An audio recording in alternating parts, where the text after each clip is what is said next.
book review. So this is for The Twin Crowns. Now this is actually a very unique and unusual book. This is written by Catherine Doyle and Catherine Webber, and both of them write from different perspectives from the twin girls who are the protagonists in this book. So you have Rose and Wren. They are twin sisters, and each of these two authors write as if they are each of the characters. So it's really interesting the way that they do it.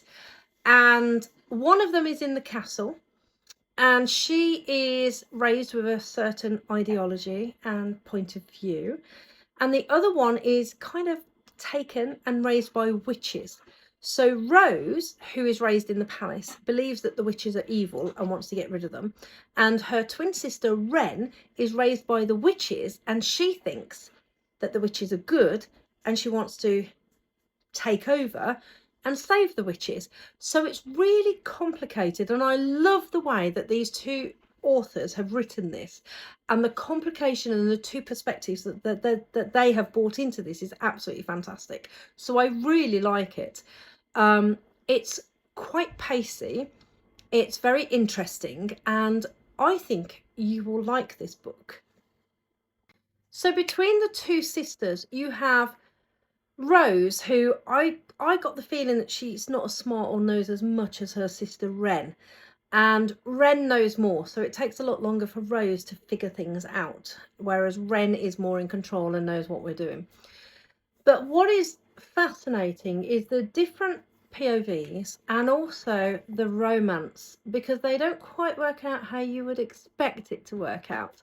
And one of my biggest gripes with a book is that when I read it, I get so fed up that I can predict it from the beginning, and then it almost feels like really boring going through the book because I know what it's going to be about. I know what's going to be sent, and I get to the end and it's just a big disappointment because it's like, oh, I knew that would happen.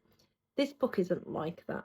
It's really well written, and the intrigue and the suspense, you know, it just plays out really well and really interesting. So for those of you interested, I'm going to read a part from the book, and I just think it's really interesting for you to read. I just think the two female authors who wrote this, where one of them took a twin girl each and did the different viewpoints, just kudos to you. Absolutely fantastic. Really love it. So this is a part from the book. This is chapter 16. It's entitled Rose. Rose stared down into the abyss. The ocean churned restlessly below her, spitting strips of seaweed at the cliffs. It was a beast, foaming and frothing as it waited to devour her. The very sight of it made her dizzy and dry-mouthed and terrified, and I can't. She stumbled backwards, knocking into Shen. He grabbed her shoulders, steadying her. Careful. Rose glanced at the plummeting cliffs and felt her head spin all over again. Have you lost your mind? Just my shoes. Shen dropped his boots at her feet. You can't climb the Whispering Wind cliffs barefoot. I don't want to climb them at all. Isn't there another way down? Afraid not, Princess. The witches of Author have made their haven almost impossible to reach. Do you see those waves breaking out there? This cove is protected by a rock reef. No boat, not even your finest royal warship, can get past it without being torn to shreds. So we'll be going cliffside. And if you want to read more, get the book, because it's absolutely gorgeous.